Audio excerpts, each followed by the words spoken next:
Bonnie appelle les Warren sans attendre. Ceux-ci contactent un prêtre et lui demandent de bénir la maison. Les Beckwith espèrent que cette bénédiction leur apportera la paix. On était très fébriles à l'idée que ce serait la fin d'une longue série d'épreuves. Lorraine Warren espère que cela fonctionnera, mais elle n'est pas sûre que cela suffira. Cela va-t-il durer? Est-ce que ça va vraiment débarrasser la maison de ces esprits ou est-ce que cela va juste les réconforter pour un moment? Y a-t-il la moindre chance que cela fonctionne vraiment? Avant la fin de la bénédiction, j'ai demandé à Lorraine comment on saurait que cela avait réussi. Elle m'a regardée et m'a répondu « Oh, vous le saurez, vous allez le sentir. »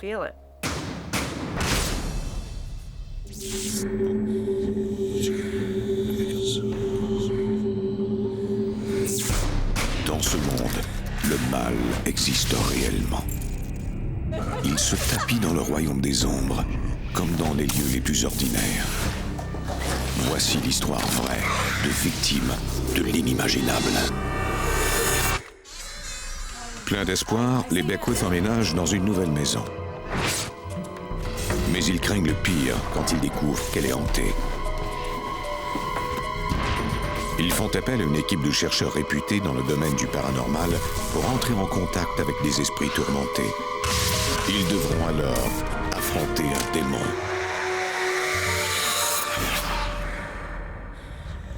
Entre notre monde et celui des esprits,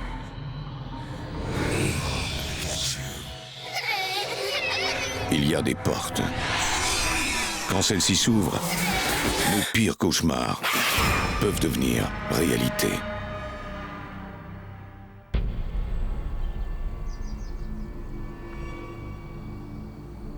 On trouve de nombreuses maisons hantées dans la campagne du Connecticut. Les Amérindiens ont habité et vécu pendant des milliers d'années ici même, là où la rivière Naugatuck se déverse dans la Housatonic. En 1642, les Européens ont commencé à s'installer dans la région à leur tour. Aujourd'hui, dans les villes historiques de Seymour et de Derby, il y a sous terre des légions de morts qui surpassent largement en nombre la population vivante. Et les cas de maisons hantées y sont devenus légendaires.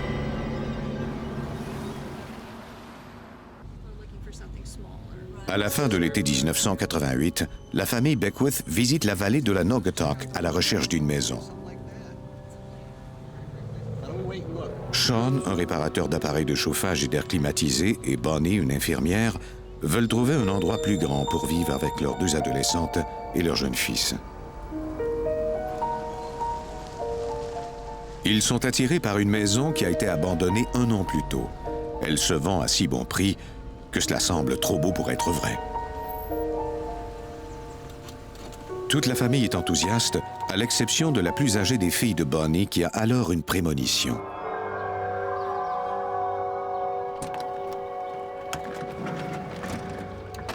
Ma fille a dit « Je ne veux pas y aller. Il y a quelque chose qui cloche avec cette maison. » J'ai éclaté de rire et je lui ai dit « Allez, ce n'est qu'une maison. Tu ne l'as même pas vue encore. » Si nous avions su alors ce que nous savons maintenant, nous aurions sitôt déguerpi. L'agent d'immeuble, Lena DeFord, ouvre la porte aux Beckwith.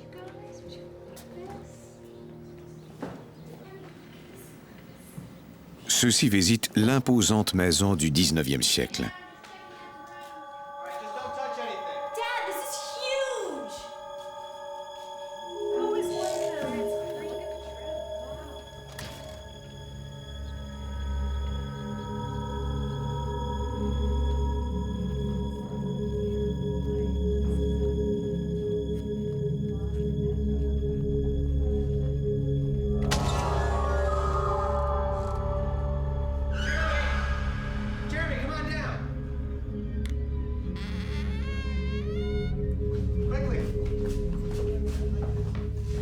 La famille se réunit pour savoir si la maison plaît à tous. On a demandé aux enfants ce qu'ils en pensaient. Est-ce que c'est la bonne? On l'adore et vous? Ma fille aînée a été la seule à dire non. Elle a dit, cette maison est maléfique, je ne veux pas l'habiter, je veux partir. Bonnie croit qu'avec le temps, sa fille aînée s'habituera. Les Beckwith décident d'acheter la maison et d'y emménager.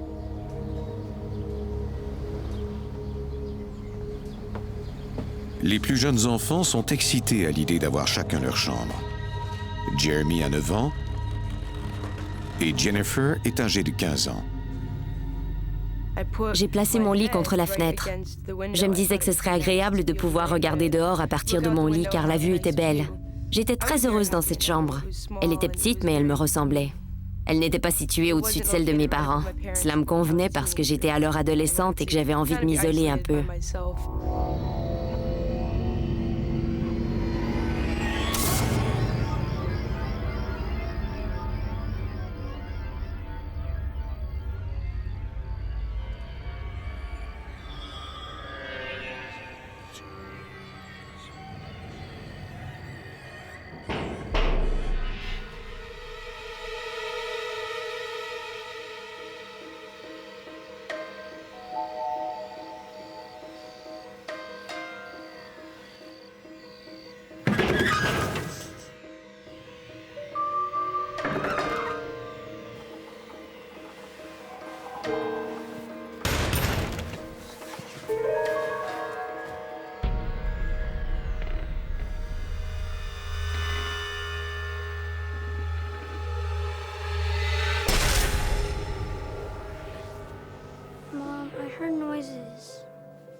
C'était une grande maison pleine de courants d'air. Je pouvais comprendre qu'il soit effrayé, bien sûr. Je ne me suis donc pas préoccupée de ce qui venait d'arriver. Bonnie tente d'apaiser son fils et elle le raccompagne gentiment vers sa chambre.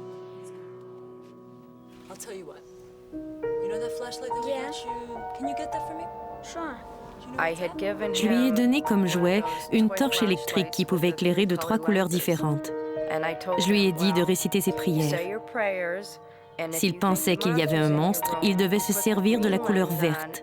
Cela ferait fuir le monstre parce que c'était une torche magique. Évidemment, il a cru sa mère.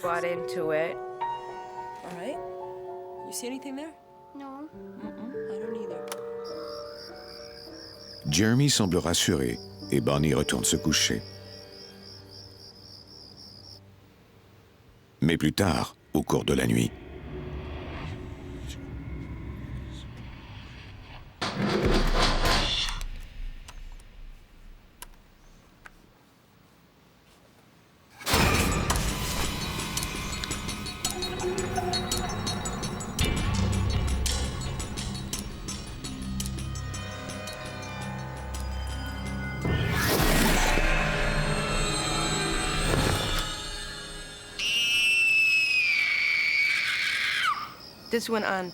tous les soirs, vers 23h ou minuit, il se réveillait en criant.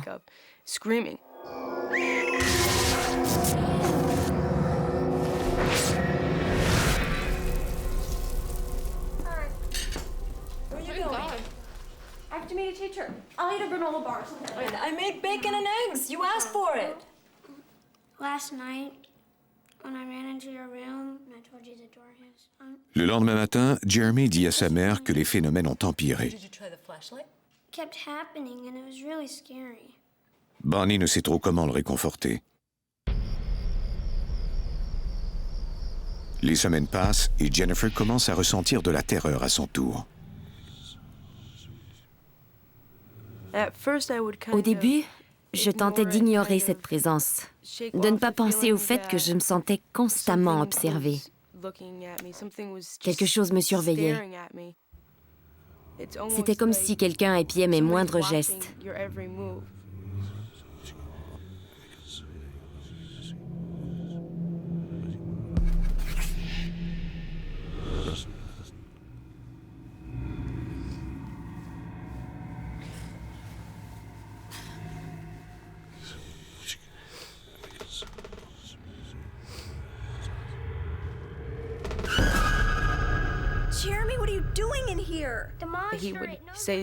Il me disait des choses comme « Quelqu'un tire sur mes couvertures » Quelqu'un dit mon nom et je ne parviens pas à l'arrêter.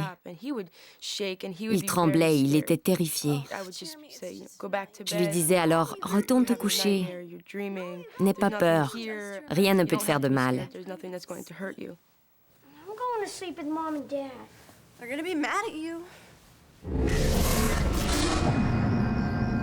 Plus tard, au cours de cette nuit,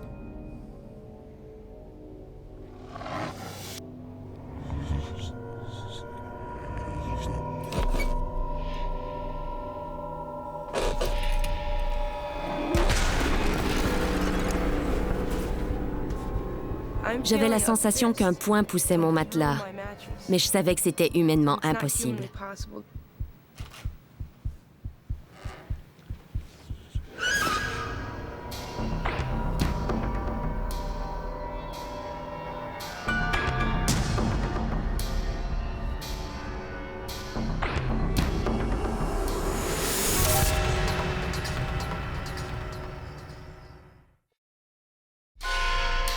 après que les Beckwith eurent emménagé dans une maison hantée, 2 de leurs enfants subissent des attaques.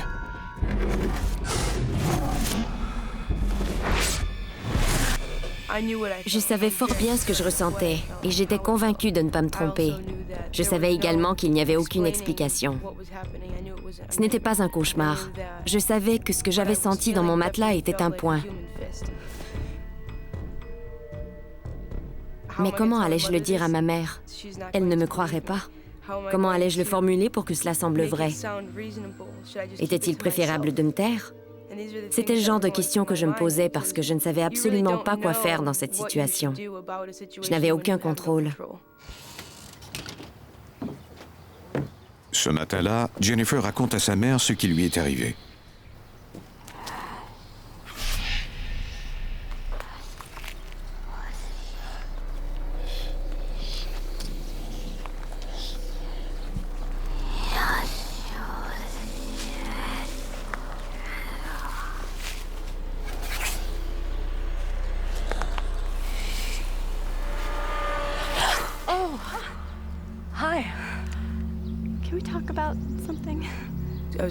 J'étais en proie à la panique. Je pleurais, j'avais très peur. Nous devions trouver une solution parce que c'était devenu incontrôlable.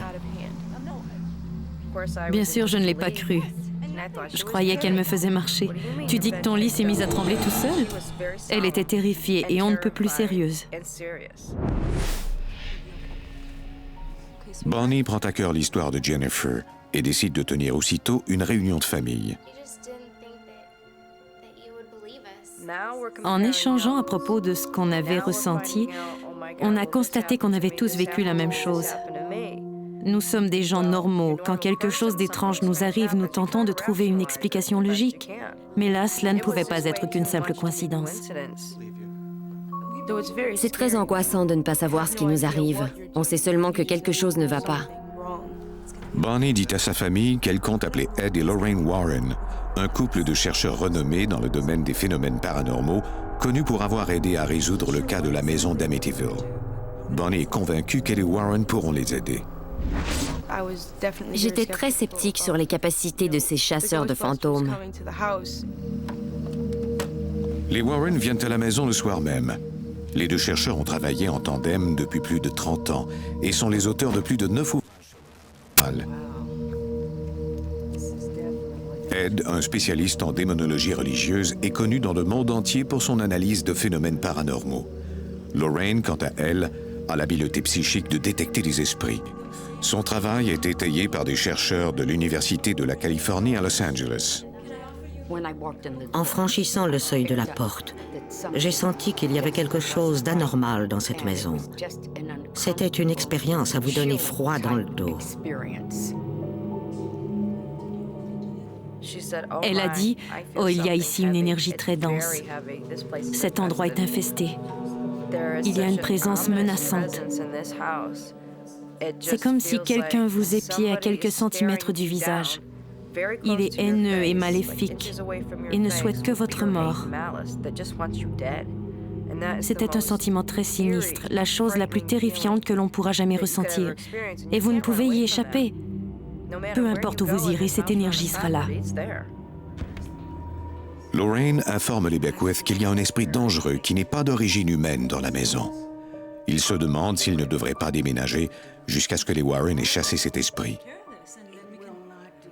Selon les Warren, même si nous montions en voiture et partions, cette présence pourrait nous suivre. Nous étions sans ressources et ne pouvions la combattre. C'était terrifiant. Selon les experts, ils doivent d'abord recueillir le plus d'indices possible sur l'esprit qui les tourmente. On leur a dit de garder un appareil photo près d'eux et de s'en servir dès qu'ils sentiraient une présence. Quand les Warren repartent, les membres de la famille se sentent à la fois réconfortés et inquiets.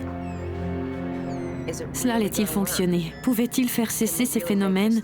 Ou notre maison était-elle un passage vers l'enfer?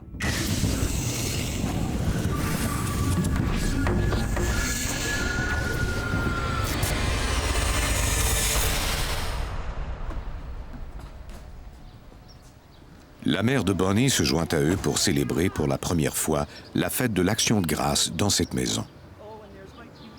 On lui a parlé des récents phénomènes étranges. C'était une femme avec un merveilleux sens de l'humour, et elle faisait des plaisanteries même dans des situations tendues. Ne serait-ce que pour alléger l'atmosphère et nous faire rire.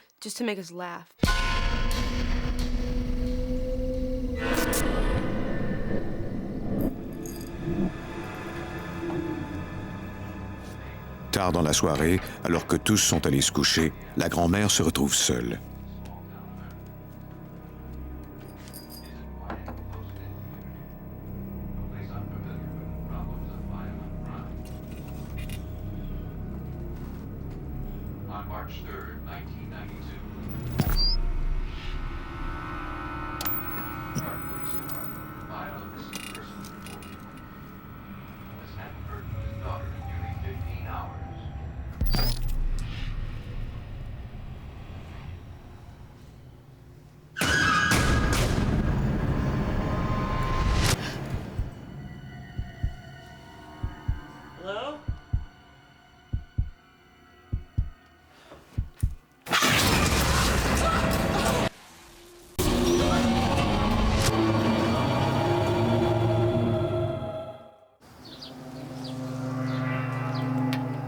Après avoir aperçu 3 fantômes dans la maison de sa fille, elle quitte tôt le lendemain matin.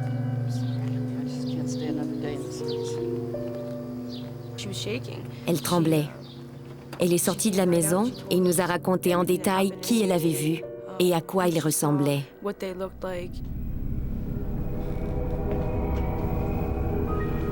Jennifer prend des photos dans la chambre où sa grand-mère a aperçu des fantômes. Dans le reste de la maison, il faisait entre 20 et 24 degrés. Mais dans cette chambre, la température semblait être à 1 ou 2.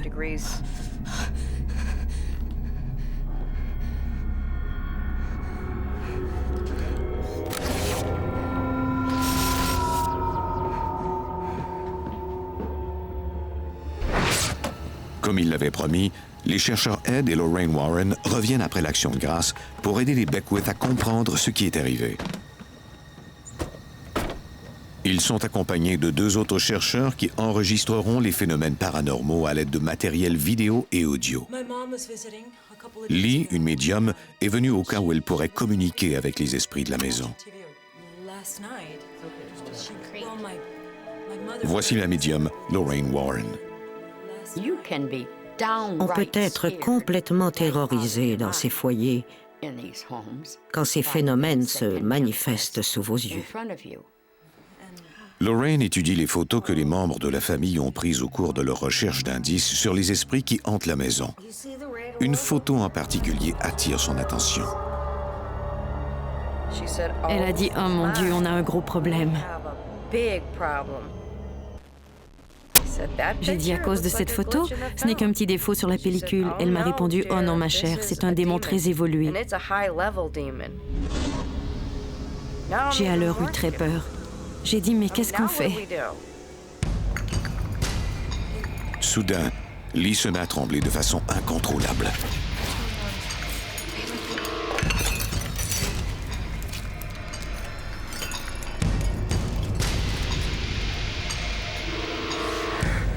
Elle a commencé à écrire. On voyait qu'elle avait perdu le contrôle de son corps.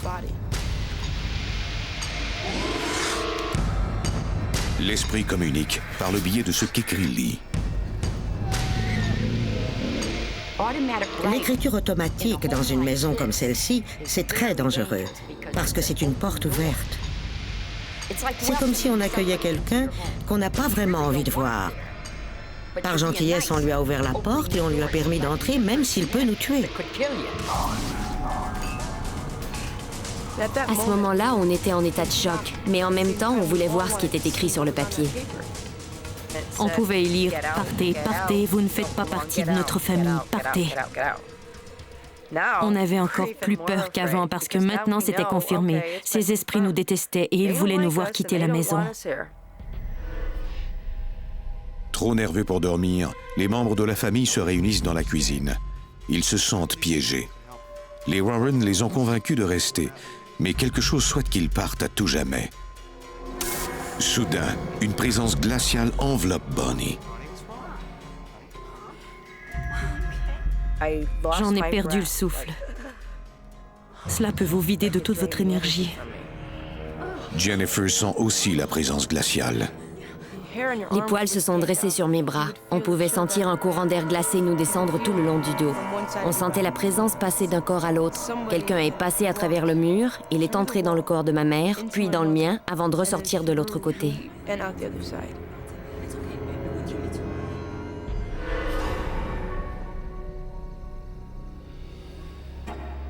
Au même moment, dans la chambre de Jennifer, Mike Roberge et son assistant enregistrent des sons étranges.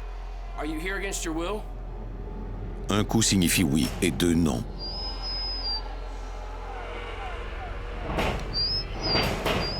Are there any others? Ils découvrent plusieurs fantômes et une présence démoniaque. You should let them go.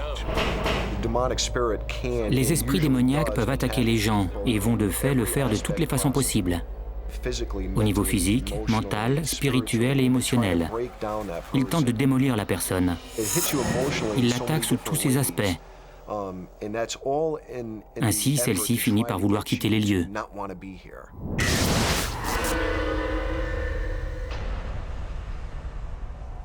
Selon les chercheurs, le démon ou l'esprit contrôle 3 fantômes dans la maison.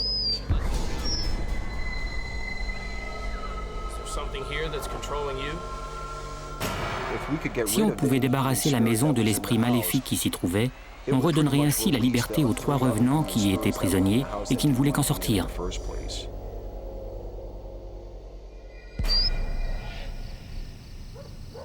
Quelques nuits plus tard, les chercheurs reviennent.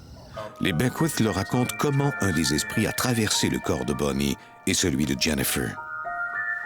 On avait de plus en plus peur. On savait que notre maison était infestée, mais on ne savait pas par quoi.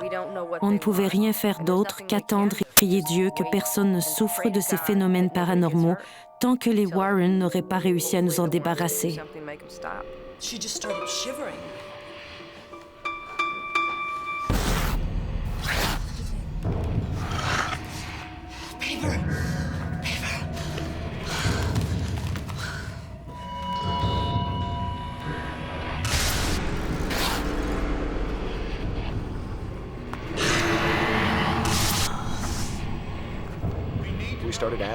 On a alors demandé à cet esprit, qui communiquait par Lee, ce qu'il voulait.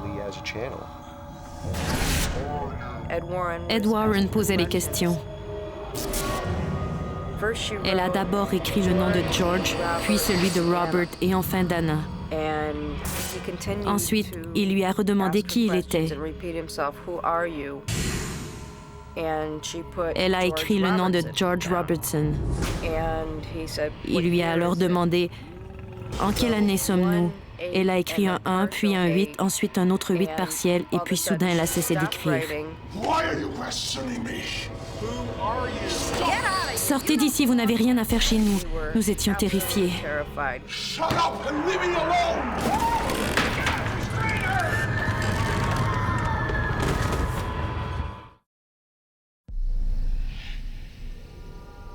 Dans une maison hantée, une médium est sous l'emprise d'un esprit maléfique. Elle s'est mise à écrire 3 noms. Anna, Robert et George Robertson. Ce dernier nom complet. Ensuite, elle a écrit une date partielle, un 1, un 8, puis un autre chiffre incomplet. Et tout à coup, elle s'est mise à crier.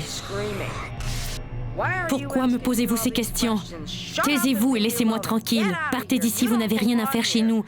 Ensuite, elle a lancé la table contre Ed Warren, l'envoyant ainsi se frapper contre la porte arrière. Ed a repoussé la table, mais elle continuait à la pousser sur lui.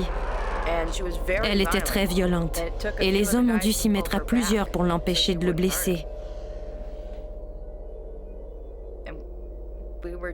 On assistait à cette scène incrédule et inquiet pour Ed. Inquiet aussi parce que Lee n'avait aucun contrôle sur la situation. C'était effroyable. Cette nuit-là, les membres de la famille se réunissent pour dormir ensemble. Les Warren leur ont dit que la seule façon de mettre un terme au phénomène, c'est d'y faire face en groupe. On avait l'impression que des yeux nous dévisageaient à quelques centimètres de notre visage, avec une telle haine. C'était le mal à l'état pur et de la haine, celle qui fait souhaiter à quelqu'un votre mort. Le lendemain, Bonnie et Jennifer se rendent à l'hôtel de ville pour tenter de trouver les noms que Lee a écrits pendant qu'elle était possédée. Qui étaient ces gens? Et pourquoi Lee avait-elle écrit ces noms? Et que pouvions-nous faire? C'est à ce moment-là qu'on a décidé d'effectuer des recherches pour découvrir qui ils étaient. Bonnie et Jennifer examinent les actes de propriété datant des années 1800 en espérant en découvrir un peu plus sur l'histoire de leur maison. J'examinais les registres quand j'ai dit « Mon Dieu, Jennifer, viens ici, tu n'en croiras pas tes yeux. » Il est écrit noir sur blanc que George Robertson avait été le propriétaire de notre maison en 1888.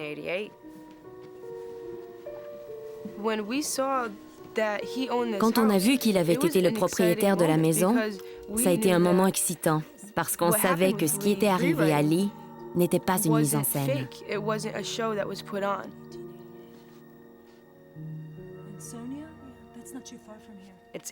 C'était dans les registres. Il avait bel et bien possédé notre maison. Personne avant nous n'était venu chercher ces informations. C'était vrai, tout ce qu'il y avait de plus vrai. Bonnie et sa fille se rendent à un cimetière situé à 10 minutes de voiture de la maison.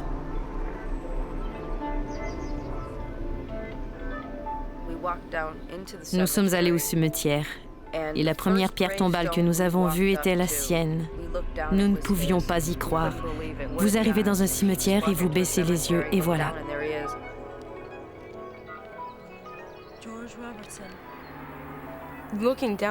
En voyant cette pierre tombale, j'étais sous le choc. Cet homme avait bien existé. Bonnie ne parvient pas à en apprendre davantage sur George Robertson et les autres esprits qui hantent la maison.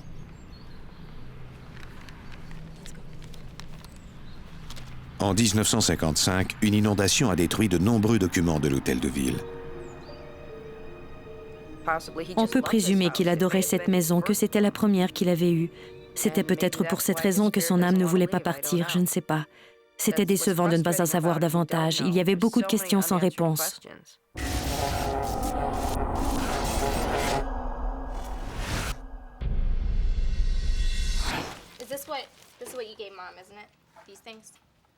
Après la visite au cimetière, la famille a droit à quelques jours de répit. Les enfants emballent des cadeaux de Noël.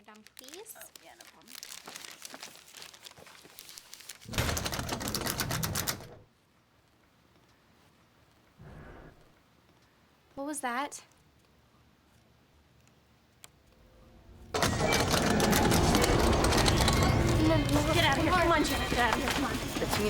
Les filles ont dévalé l'escalier arrière, terrorisées. Au même moment, mon fils descendait l'escalier principal en hurlant. Ils étaient tous blêmes et ils tremblaient. Bonnie appelle les Warren sans attendre. Ceux-ci contactent un prêtre et lui demandent de bénir la maison. Les Beckwith espèrent que cette bénédiction leur apportera la paix. On était très fébriles à l'idée que ce serait la fin d'une longue série d'épreuves. Lorraine Warren espère que cela fonctionnera, mais elle n'est pas sûre que cela suffira. Cela va-t-il durer? Est-ce que ça va vraiment débarrasser la maison de ces esprits ou est-ce que cela va juste les réconforter pour un moment? Y a-t-il la moindre chance que cela fonctionne vraiment? Avant la fin de la bénédiction, j'ai demandé à Lorraine comment on saurait que cela avait réussi. Elle m'a regardée et m'a répondu « Oh, vous le saurez, vous allez le sentir. » Pour tous les membres de la famille, l'atmosphère oppressante semble s'alléger. Cette bénédiction me rendait pleine d'espoir et l'on espérait tous que cela fonctionnerait cette fois-ci.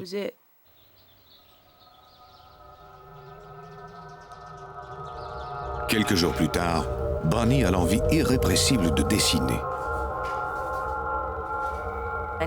J'avais toutes ces images dans ma tête que je me promettais de mettre sur papier dès que j'arriverais à la maison. Je n'ai même pas dit bonjour aux enfants, je suis entrée par la porte arrière et je me suis mise à dessiner. La seule chose qui mobilisait mes pensées, c'était cet arbre. J'ai donc dessiné un arbre. Rien d'autre que cet arbre.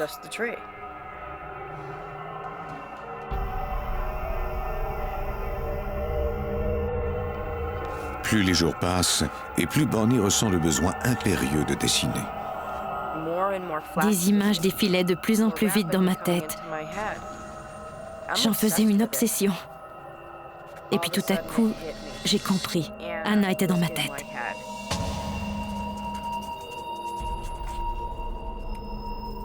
L'esprit d'Anna fait partie de ceux dont a parlé Lee lors de sa séance d'écriture automatique. Bonnie a l'intuition qu'Anna a perdu quelqu'un qu'elle chérissait et qu'elle a vécu un deuil très difficile. Pendant tout ce temps, je dessinais le portrait d'Anna et je pleurais à m'en crever le cœur. Je vivais un deuil. Je ressentais la douleur de la perte de quelqu'un que j'avais beaucoup aimé. Et j'ai pleuré pendant tout ce temps.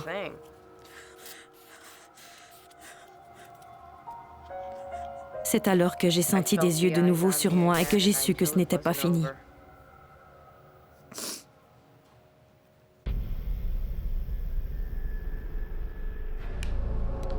Jeremy, stop shining at my face. Stop. Jeremy, stop it.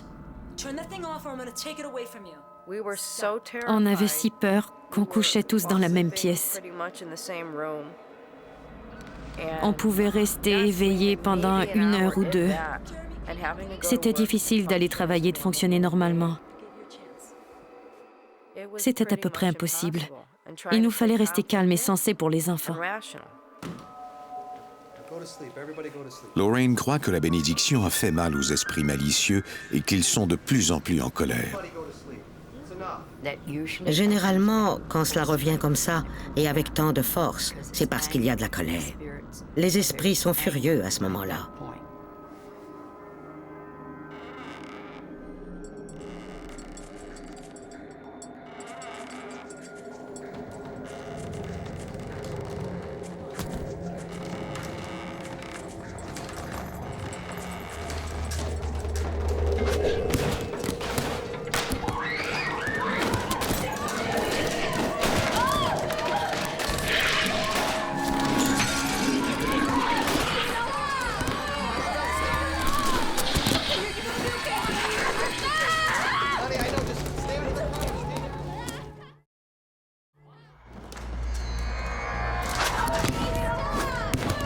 Quand Bonnie constate que les esprits s'en prennent physiquement à sa famille, c'en est trop pour elle. Elle appelle immédiatement Lorraine Warren. Elle avait peur. Elle était terrifiée. Elle a dit que ce qui se passait dans la maison était horrible. On a compris qu'on devait tenter autre chose. Lorraine m'a informé qu'elle avait appelé un prêtre pour faire exorciser la maison. Mais avant de venir chez nous, celui-ci devait pratiquer un rituel et jeûner pendant un certain temps. Guys, I guess 3 or 4 more days. Le prêtre accepte de pratiquer l'exorcisme juste après Noël. Entre-temps, Bonnie pense qu'il serait bon que la famille s'installe dans un motel. Quitter la maison n'est pas la solution, parce que les esprits qui s'y trouvent vont vous suivre. Vous devez les affronter, vous devez leur faire face. On ne pouvait pas leur échapper. Elle nous a dit que la seule façon de se sortir de cette situation, c'était de garder solidement les pieds sur le sol et de lutter. On a décidé de suivre son conseil. C'était notre maison, et je ne suis pas le genre de personne à accepter de donner ma maison à un mort.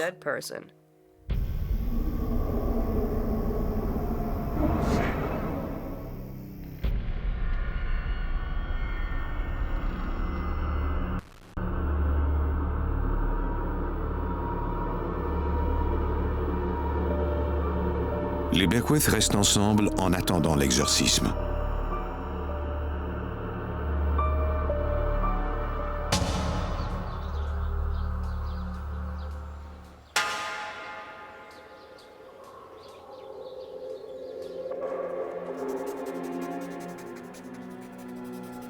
Une fois encore, Bonnie ressent l'envie irrépressible de dessiner.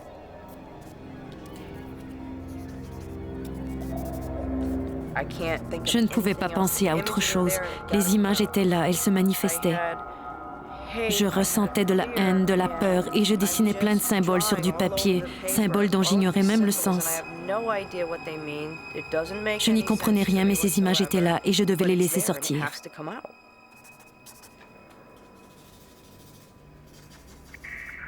Have you been up all night? Yeah. I just have to get it on paper.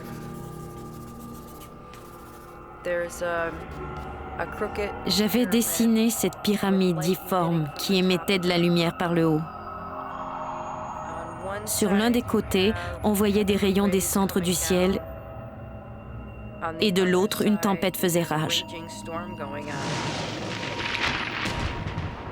En son centre, il y avait un cœur brisé qui saignait et 3 esprits. Ils semblaient flotter et tenter d'atteindre le haut de la pyramide.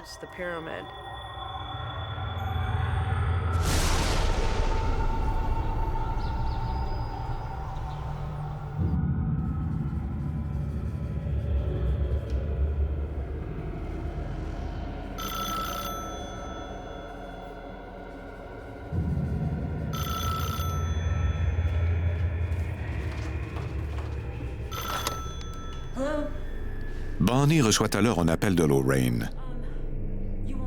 Elle lui parle de son dessin. Je lui ai demandé si cela devait m'inquiéter et elle m'a expliqué qu'ils essayaient de me contrôler et que je devais immédiatement cesser.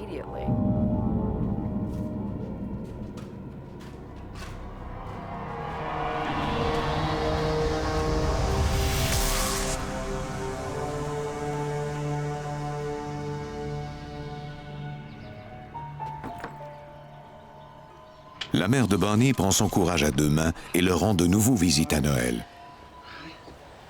I've been so worried about you. I'm so glad you're here. How are you? Are you How was your drive? My drive was fine, but you don't look so bad. Trish, how's she looking? Find out here in a second. Presque immédiatement, elle est victime d'une mystérieuse fièvre.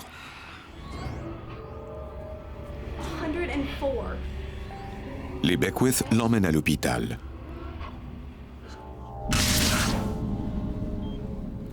Préoccupés par les battements irréguliers de son cœur, les médecins décident de la garder sous observation pour la nuit. Bonnie fait quelques courses de dernière minute. Jennifer et Bonnie tentent d'apporter du réconfort à la grand-mère. Amen. Forever and ever, the glory and the power. On allait dire avec elle ses prières comme on le faisait tout le temps. Quand elle s'est mise à les réciter à l'envers. You're fine. You're okay. You're just tired. C'est à ce moment-là que j'ai vraiment eu peur. Elle disait ses prières tous les soirs. Il lui aurait été impossible de les oublier. Nous étions en état de choc. I'm gonna go call a priest.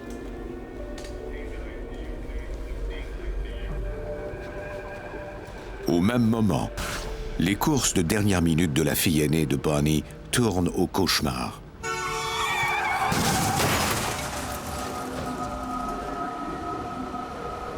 La voiture est démolie.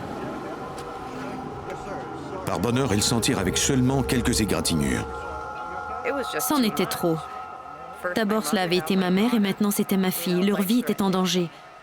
Je me suis mise à trembler de tout mon corps. Bonnie demande à un prêtre de venir au chevet de sa mère.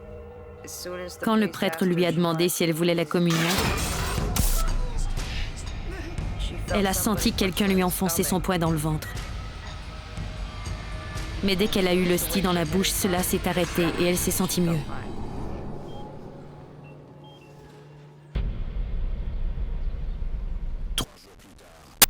L'exorciste arrive à la maison pour tenter de chasser les démons qui la hantent. Il était silencieux et il semblait presque perturbé par ce qui se passait dans la maison. J'avais le sentiment qu'il savait, depuis qu'il avait franchi le seuil de notre porte, à quoi il avait affaire. Les exorcismes ne peuvent être pratiqués que sur des personnes et non sur des lieux. Le prêtre doit tenter une stratégie dangereuse en se servant du médium comme appât.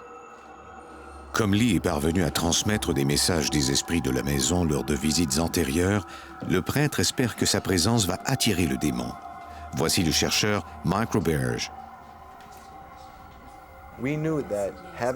On savait que si l'esprit prenait possession de Lee, on aurait ainsi un avantage sur lui. L'équipe attache Lee. C'est la seule façon de protéger les participants de la colère du démon.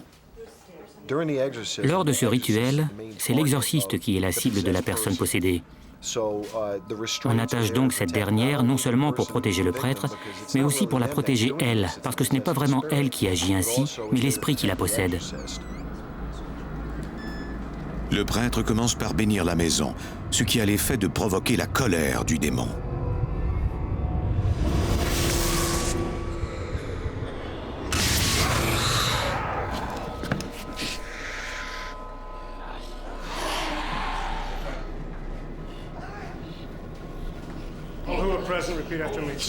Elle combattait le prêtre. Il récitait ses prières et le démon essayait de le faire taire. Elle criait de toutes ses forces. Arrêtez de prier, ça ne changera rien. C'était comme si ça lui faisait mal. On aurait juré qu'elle souffrait pendant qu'il pratiquait l'exorcisme.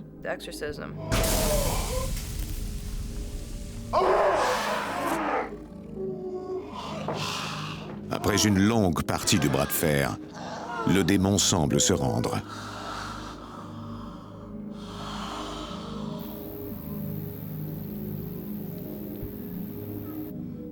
Le prêtre a fait un pas vers elle et lui a mis une croix sur le front.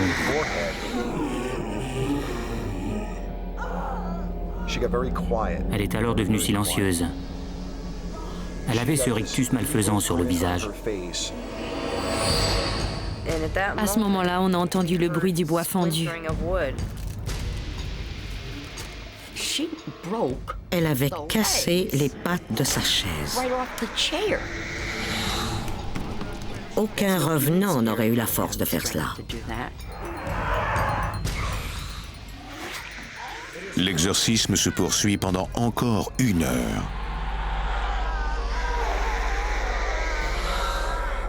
Elle est alors devenue toute molle.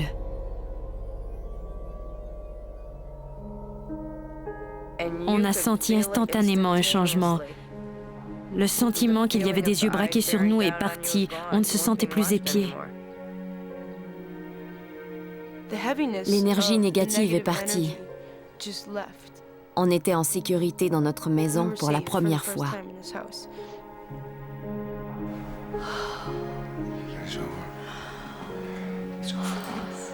Cela nous a retiré un tel poids des épaules. On allait enfin vivre comme des gens normaux. Je prie Dieu pour que ça reste ainsi. Les prières de Bonnie semblent avoir été exaucées, car la paix est revenue dans la maison. Mais quelques années plus tard, de l'autre côté de la route, des entrepreneurs en construction commencent l'excavation d'un champ. Ils trouvent alors ce qui semble être un ancien cimetière amérindien. Une fois encore, les Beckwith seront aux prises avec des phénomènes paranormaux. Mais ce n'est rien en comparaison de ce qu'ils ont déjà vécu. On essaie toujours de comprendre ce qui est arrivé. On ne trouvera sans doute jamais la réponse. Est-ce que c'était lié au cimetière amérindien? On ne le saura jamais. Aujourd'hui, les Beckwith ont appris à affronter leur mystérieux colocataire. Quand je suis arrivée dans cette maison, j'étais athée. Mais maintenant, j'ai vu la puissance de Dieu à l'œuvre et j'ai vu aussi celle du diable. Cela a fait de moi une personne plus forte.